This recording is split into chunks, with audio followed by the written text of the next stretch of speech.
"Sit somewhere else," Deputy Daniel Brooks said, his voice cutting clean through the low murmur of the courthouse waiting room, sharp enough that even the ticking wall clock seemed to hesitate for half a second as heads turned. Not quickly, not dramatically, but just enough to acknowledge that something had shifted in the air, something small but heavy, the kind of moment people pretend not to notice while quietly leaning into it. The fluorescent lights hummed overhead, casting a pale, even glow across rows of plastic chairs bolted to the floor, across scuffed linoleum that had seen decades of footsteps, and across the figure he was addressing, an elderly black woman seated near the far wall, her posture straight despite the weariness in her shoulders, her coat a little too thin for the chill that lingered in government buildings set permanently to 70 degrees. Her hands folded carefully over a leather handbag that looked older than most of the people in the room. Evelyn Carter did not move right away, not out of defiance, not out of confusion,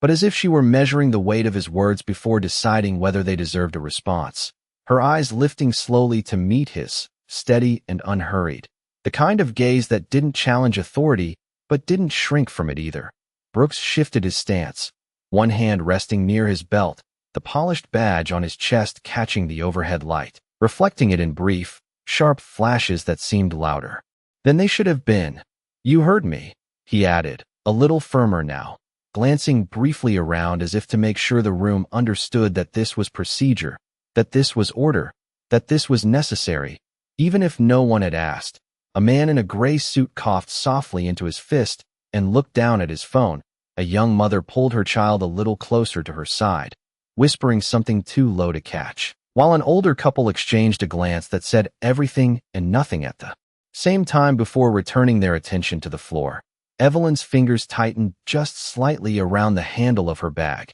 the leather creasing beneath her grip, and for a moment the only sound was the faint rustle of paper somewhere across the room and the distant echo of footsteps in the hallway beyond the double doors. She could feel the cool surface of the folder inside her bag pressing against her palm, edges worn, corners softened by time, a quiet reminder of why she was there, of what waited beyond those doors, of the reason she had arrived early and sat patiently without drawing attention to herself. Brooks took a step closer, the rubber sole of his shoe making a soft, deliberate sound against the floor. "Ma'am, this area is reserved," he said, his tone smoothing out into something that almost resembled professionalism, though the edge beneath it remained, subtle but unmistakable. "You'll need to move." And still she didn't stand, didn't argue, didn't raise her voice. She simply breathed in slowly, the fabric of her coat shifting with the motion, then exhaled just as calmly, her gaze drifting for the briefest moment toward the frosted glass doors at the end of the room where light filtered through in muted shapes, where silhouettes moved in and out of view, where something unseen was already in motion. When her eyes returned to him, there was no anger in them, no fear, just a quiet steadiness that seemed to settle into the space between them like something tangible, something that didn't belong to him, something he couldn't quite control. And for the first time since he had spoken, the room didn't just listen, it held its breath. The silence stretched just long enough to feel intentional, not empty, but filled with something unspoken, something that made the air in the room feel heavier against the skin as Evelyn Carter adjusted her grip on the handbag in her lap, the soft leather warming beneath her fingers while her thumb traced the edge of a folded photograph tucked just inside the outer pocket. A habit more than a need, something grounding, something familiar. She had arrived nearly 40 minutes early, stepping through the courthouse doors with the same quiet composure she carried now, nodding politely to the security guard who barely glanced up, placing her belongings on the scanner belt with careful precision, as if even the smallest movement deserved respect, her shoes making a soft, measured rhythm across the tiled floor as she followed the signs toward the waiting area, guided more by memory than direction, because buildings like this all felt the same after a while, the same echo in the hallways, the same scent of paper and polished surfaces, the same unspoken hierarchy that determined who was seen and who was overlooked. She had chosen that seat near the wall deliberately, not because it was comfortable, but because it offered a clear view of the double doors, because she preferred to see what was coming rather than be surprised by it. Her coat folded neatly beneath her as she sat, back straight despite the quiet ache that settled between her shoulders, the kind that came with years rather than strain. And when she placed the folder into her bag, she had done so gently,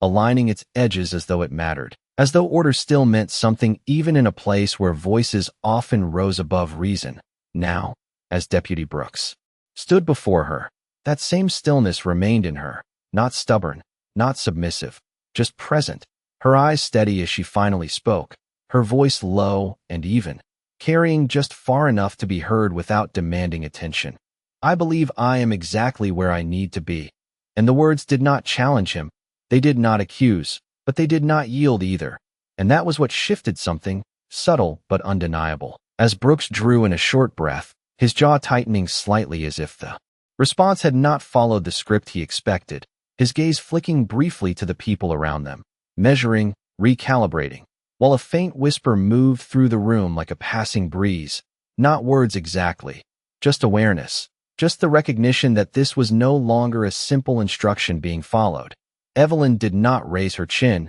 did not adjust her posture to appear stronger. She simply remained as she was, hands resting lightly over her bag, shoulders relaxed, her attention fixed, not entirely on him, but somewhere just beyond him, as if she were already aware of something approaching that he could not yet see. And in that quiet space between them, beneath the hum of fluorescent lights and the distant shuffle of paperwork behind closed doors, the balance of the moment began to tilt, almost imperceptibly, away from authority and toward something deeper, something that did not need to announce itself to be felt. Deputy Brooks let out a short breath through his nose, the kind that carried more irritation than effort, and shifted his weight again, the subtle creak of his duty belt punctuating the movement as he straightened slightly, drawing himself taller as if posture alone could reassert control over a moment that had begun to drift beyond his grip. "This is not a discussion," he said, each word measured,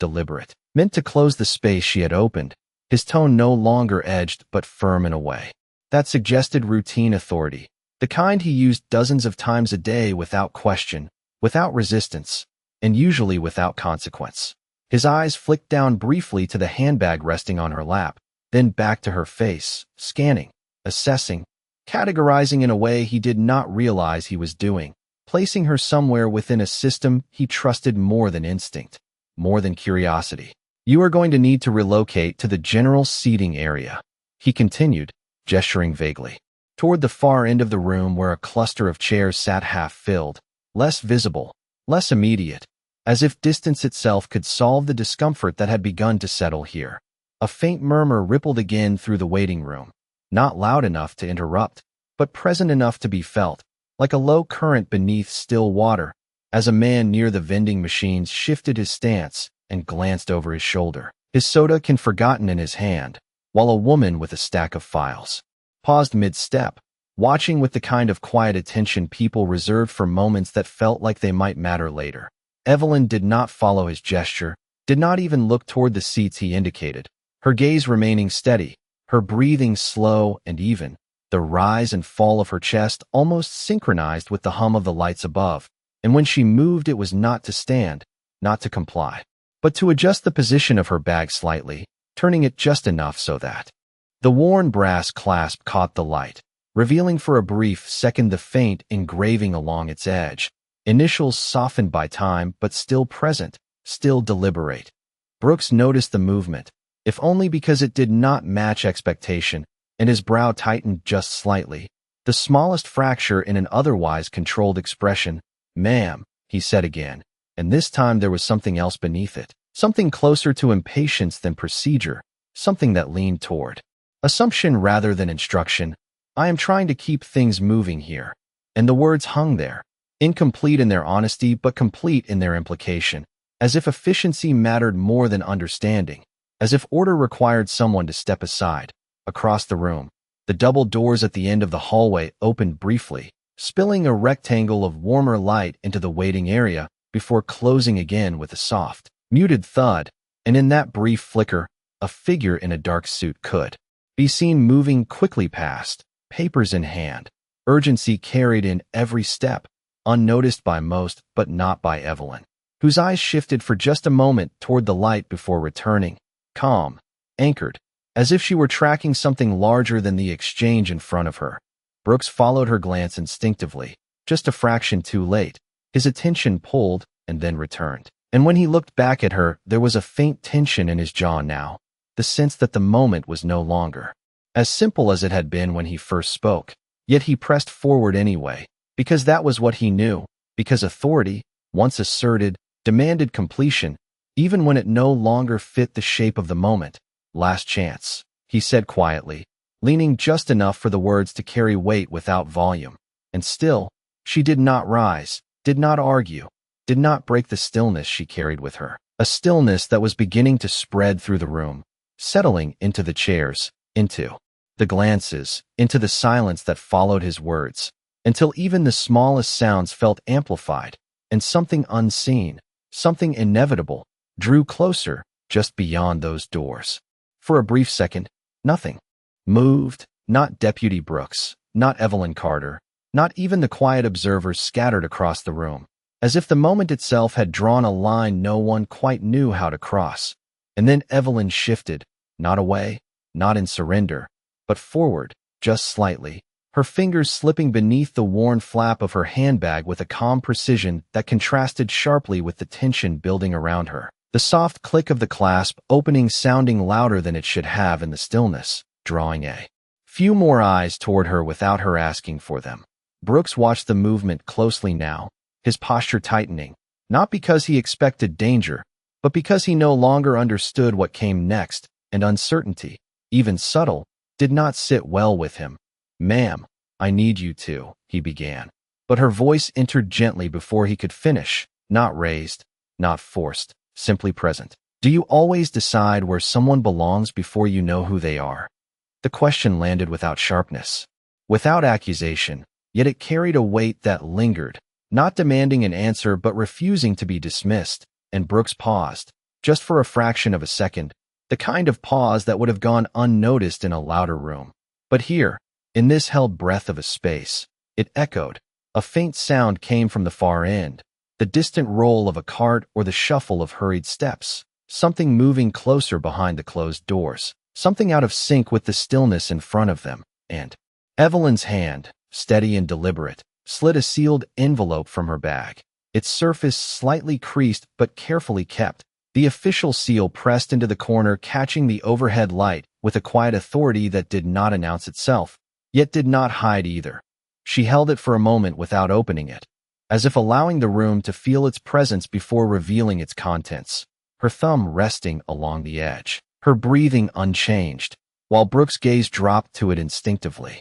drawn by something he could not quite name, not recognition yet, but something close to it, something that unsettled the certainty he had carried into this interaction. "This is not necessary," he said. Though his voice had shifted, the firmness still there but thinner now, stretched over something less certain, and he straightened again, as if posture alone could restore the balance. "You can handle whatever business you have after you move to the appropriate area." But the words no longer landed with the same weight, not because they had changed, but because the moment around them had. Evelyn did not respond immediately. She simply looked at him, not with challenge, not with defiance, but with a quiet clarity that made the space between them feel smaller, more focused. And then, with a motion so controlled it felt almost ceremonial, she broke the seal of the envelope, the soft tear of paper cutting through the silence like a line being drawn, and inside, the edge of a document appeared,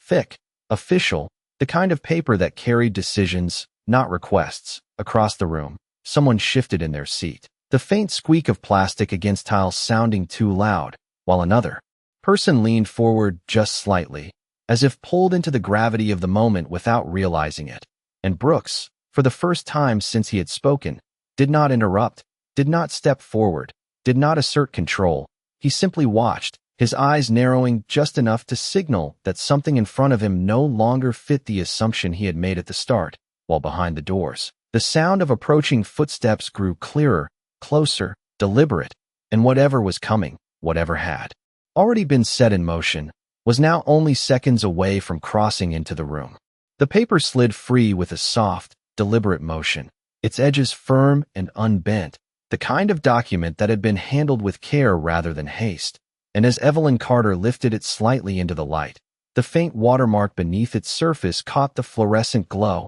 revealing layers that were not meant to be obvious at first glance, layers that suggested authority without needing to announce it. And for a moment, no one spoke, not because they were told to be silent, but because something in the air had already made that decision for them. Deputy Brooks' gaze followed the movement of the page, his focus narrowing, his earlier certainty now replaced with a quieter, more cautious attention, as if he were recalibrating in real time, trying to place this new element into the framework he had already built. "Ma'am, whatever that is, it does not change protocol," he said, though the words came slower now, less automatic, his voice no longer cutting cleanly through the room but settling into it, meeting resistance he had not expected. And Evelyn did not look down at the document immediately. She allowed it to rest between them for a second, held at just the right angle where he could see enough to notice but not enough to fully understand, her fingers steady along the margin,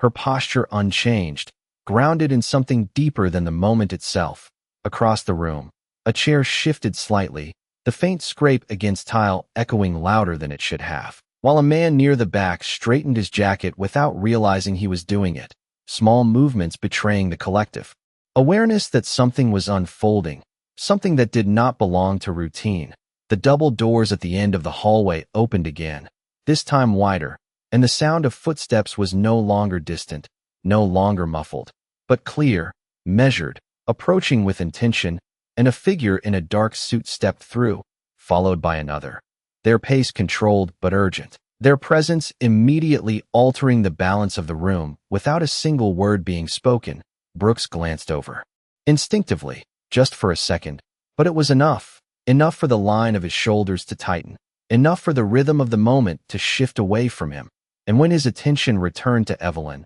there was something different in his expression now, something searching, something that had begun to question rather than command. Evelyn lowered her eyes to the document then, just briefly, as if acknowledging it for herself more than for anyone else, before lifting it again, the top line. Now visible, printed in bold, formal type, the kind that carried institutional weight, and though the words were not fully revealed, the structure alone suggested importance, suggested that this was not a request, not an explanation, but a declaration. "I am not here by accident," she said softly, her voice steady, not raised, not sharpened, but clear in a way that reached every corner of the room, and the statement did not challenge him directly, yet it settled into the space between them with undeniable presence. And Brooks did not respond immediately, his mouth opening slightly before closing again, as if the next line he had prepared no longer fit, as if the script he had relied on had been quietly rewritten without his consent. Behind him, one of the suited figures paused near the entrance, scanning the room with a focused gaze before locking onto Evelyn, recognition flashing across his face in an instant that was both subtle and unmistakable. And in that same second, the quiet tension that had been building reached a point where it could no longer remain suspended, where something had to give, where the truth of the moment was no longer approaching, but arriving. The moment settled into a kind of stillness that no one had planned, a quiet that felt heavier than any raised voice could have been, as the man in the dark suit took 2 measured steps forward, his shoes making a soft, deliberate sound against the tile, each step precise, controlled, carrying the kind of authority that did not need to be announced because it was already understood by those who recognized it. And his eyes did not drift across the room, did not acknowledge the scattered tension, or the curious glances. They went directly to Evelyn Carter, locking onto her with immediate recognition, a subtle shift in his expression softening the sharp professionalism he had entered with. "Ma'am," he said, his voice calm but carrying clearly, cutting through the silence not by force but by certainty, and for a brief second, the word itself seemed to realign the space around them, placing her not as someone being addressed by authority, but as someone being acknowledged by it. Deputy. Brooks felt it before he fully understood it, that shift, that invisible realignment, and his posture adjusted almost instinctively, shoulders tightening, chin lifting slightly, as if to regain footing in a moment that was slipping beyond his control, his eyes moving quickly between the suited man and Evelyn, searching for context, for confirmation, for anything that could restore the simple narrative he had begun with. But nothing in front of him offered that clarity. Evelyn did not rush to respond. She lowered the document just slightly, enough to acknowledge the man without relinquishing the quiet presence she had maintained throughout. Her fingers still steady along the edge of the paper, her breathing even, as if the arrival of recognition had not changed her internal rhythm at all. And when she inclined her head, it was small, respectful, but not deferential, the kind of gesture that existed between equals rather than across a hierarchy. The second suited figure moved to stand just behind the first, holding a tablet close to his chest, his gaze scanning briefly before settling, and the faint glow of the screen reflected off his glasses, adding a subtle flicker of light to the scene that contrasted with the stillness of everyone else around them. The waiting room had gone completely silent now, not the casual quiet of people minding their own business, but a focused, collective pause, every small sound amplified, the hum of the lights, the distant echo of a door closing somewhere down the hall, even the soft rustle of Evelyn's coat as she shifted her hand slightly against her bag. Brooks swallowed once,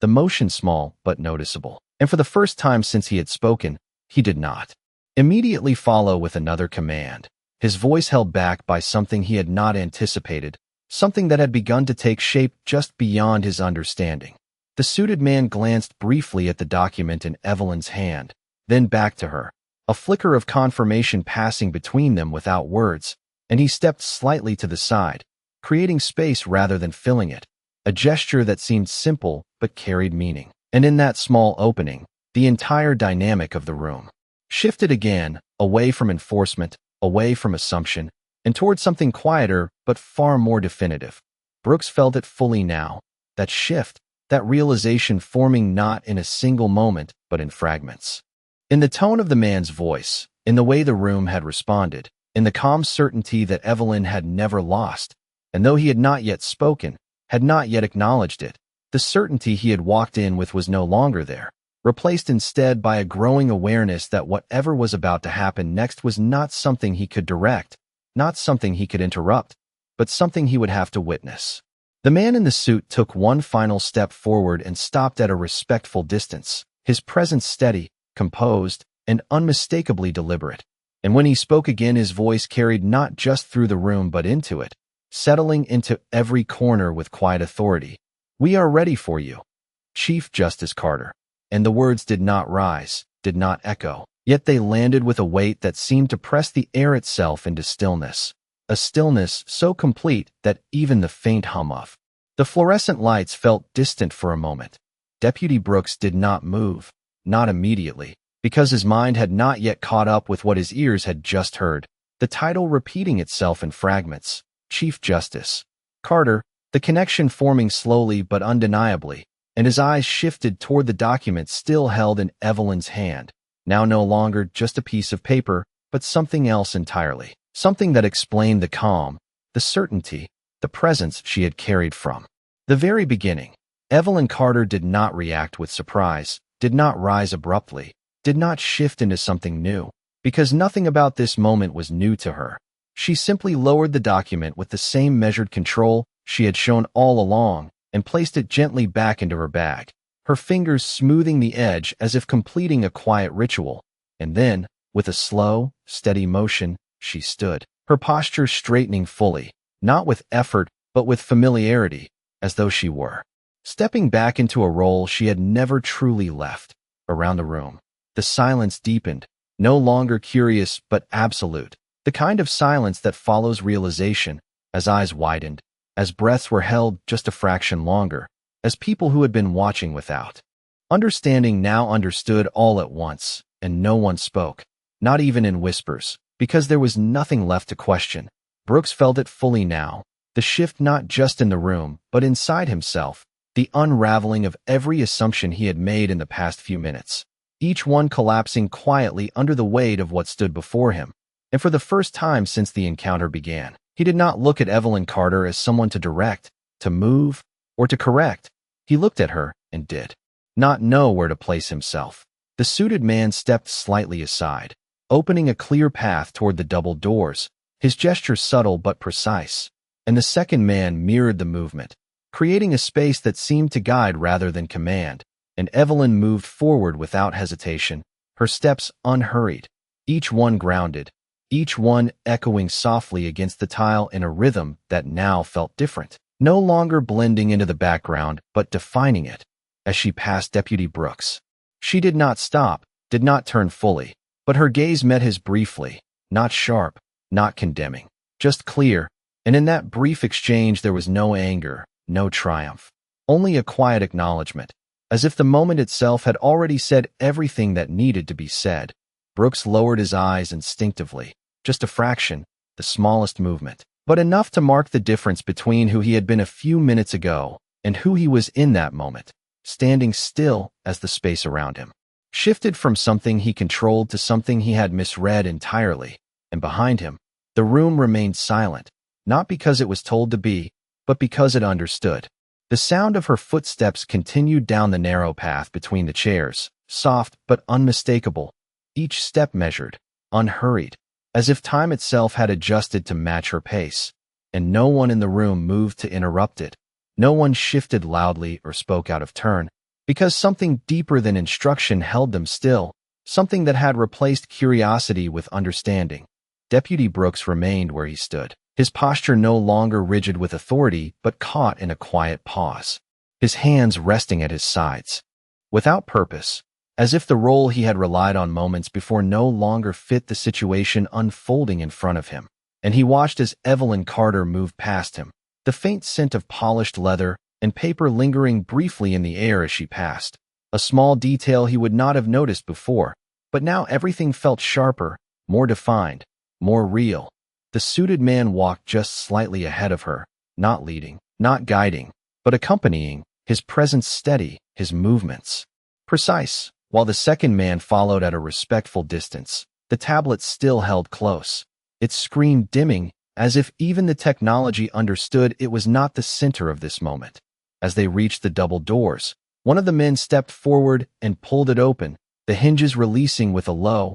controlled sound, and for a brief second, the courtroom beyond became visible, rows of polished wood, a raised bench illuminated by warm overhead lights, the quiet order of a place where decisions carried weight beyond the room itself. And then Evelyn stepped through, her figure framed by the doorway before disappearing inside, the door closing gently behind her with a soft, final click that seemed to echo longer than it should have. The waiting room remained still for another second, then two, as if everyone needed time to return to their own space, to their own thoughts, to process what they had just witnessed without being told what it meant, and slowly, almost imperceptibly, the room began to breathe again. A chair shifted, a file was adjusted, someone exhaled a breath they had been holding without realizing it. Brooks did not move right away, his gaze fixed on the closed doors, replaying the last few minutes in fragments, the tone of his own voice, the assumptions he had made,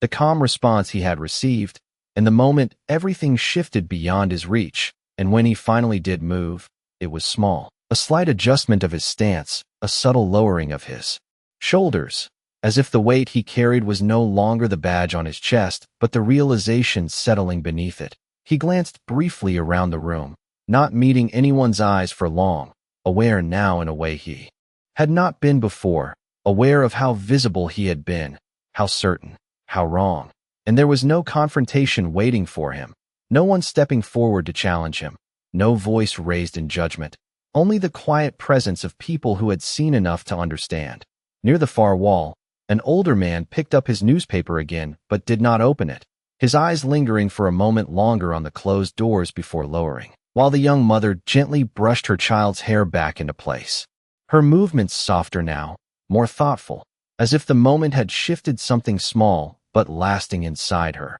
Brooks turned his attention back to the hallway, the echo of that closing door still lingering in his mind. And for the first time that morning, he did not speak, did not direct, did not correct. He simply stood there, present in a space that no longer belonged to his voice, only to the quiet understanding that remained after it. The hallway beyond the closed doors absorbed her presence, the soft echo of her footsteps fading into the measured rhythm of a place where decisions were no longer questioned but carried. And inside, though unseen, Her movement continued with the same quiet certainty, the same steady pace that had defined every second before, while outside. The waiting room settled into a different kind of stillness, not the tense silence of uncertainty, but the quieter, heavier silence that follows. Understanding, Deputy Brooks remained near the row of chairs, his gaze no longer fixed on the doors, but lowered slightly toward the floor, the faint reflection of the overhead lights stretching across the polished tile beneath his boots. And for the first time since the morning had begun, he seemed to notice the details around him, the worn edges of the seats, the faint scuff marks left by countless footsteps, the quiet presence of people who moved through spaces like this every day without being seen. His hand shifted slightly near his side, not reaching for anything, just adjusting, as if his body were recalibrating to a moment that no longer required control, and he drew in a slow breath, deeper than before, the kind that comes when something inside has shifted, not loudly, not dramatically, but enough to be felt. Across the room, life resumed in small, careful movements. A man flipping a single page of his file instead of the whole stack. A woman tapping her pen once before stopping. A young clerk stepping out from behind a counter and pausing briefly as if reconsidering something before continuing on, each action subtle, but changed, touched by what had just unfolded. Brooks glanced once more toward the doors, the memory of her gaze. Lingering, not as a reprimand, not as a warning, but as something quieter, something that asked nothing and yet left something behind. And he straightened slightly, not with authority, but with awareness, the kind that does not come from instruction but from experience, from a moment that cannot be undone but can be carried forward. The badge on his chest caught the light again, but this time it felt different, not a symbol of control, but a reminder of something else, something that required more than presence, more than procedure, something that required seeing what stood in front of him before deciding where it belonged. The distant sound of a gavel echoed faintly from beyond the walls, a single, measured strike that carried through the structure of the building and into the waiting room, soft but unmistakable, and Brooks lifted his head just slightly at the sound, listening in a way he had not before, as if hearing it not as routine, but as meaning. He did not speak, did not move to fill the space with direction. He simply stood there for a moment longer, then turned slowly back toward his post, his steps quieter now, more deliberate, the rhythm of them blending into the background rather than commanding it. And as the day continued around him, the silence that remained was no longer empty. It was full, filled with something that did not need to be said to be understood, something that lingered long after the moment had passed, like the echo of a door closing softly, or the memory of a voice that never had to rise to be heard.